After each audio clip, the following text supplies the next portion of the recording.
Coucou mes petites coccinelles, on se retrouve pour la 3e guidance spéciale Halloween. Et qu'est-ce qu'on aborde aujourd'hui? Enfin, avec quel personnage? Mercredi, de la famille Addams, que vous entendez en fond musical. Voilà.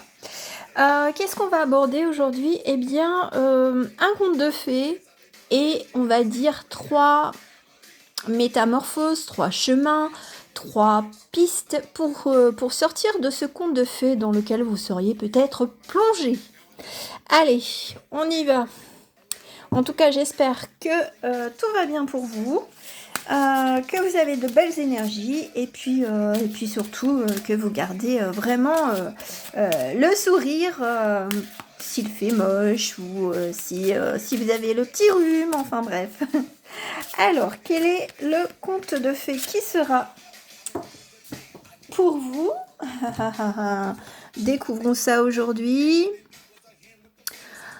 Alors, le conte du Genévrier. Donc, bon, bah voilà, la tromperie.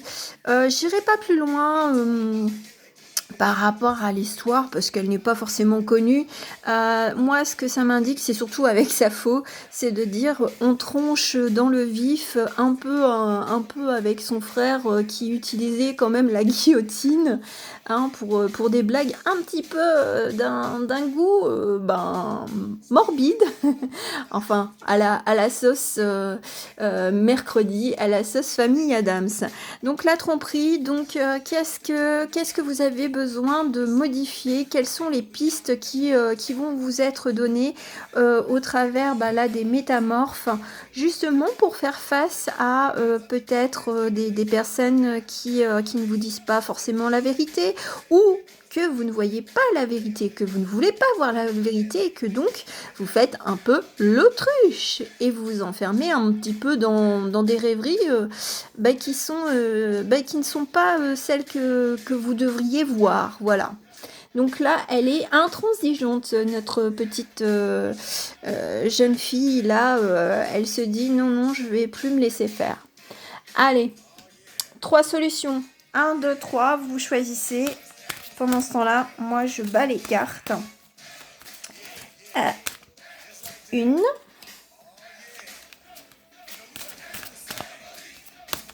Allez. 2. Et la troisième. Eh ben, ce sera celle-là. Voilà. Alors, vous avez fait votre choix, je suppose. Donc, la réponse, c'est la fée abeille, ma vie est douce. Donc, peut-être un esprit d'équipe, un esprit naturel. Donc, peut-être de faire attention à son corps et à ses ressentis. Voilà. Ça, c'est une première piste. La deuxième, c'est la sirène de la mer sombre.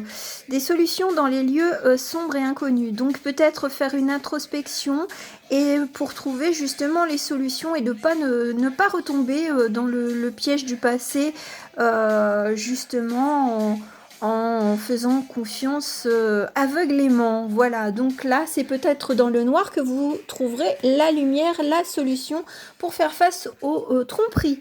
Et la dernière carte, nous avons le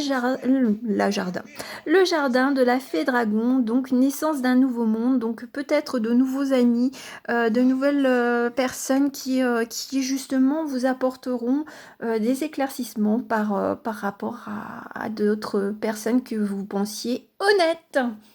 Voilà, bah écoutez, j'en ai fini pour cette 3e guidance. J'espère qu'elle vous aura plu. N'hésitez pas à me laisser un petit commentaire, un petit pouce. Et puis, je vous dis à demain. Ciao, ciao les coccinelles.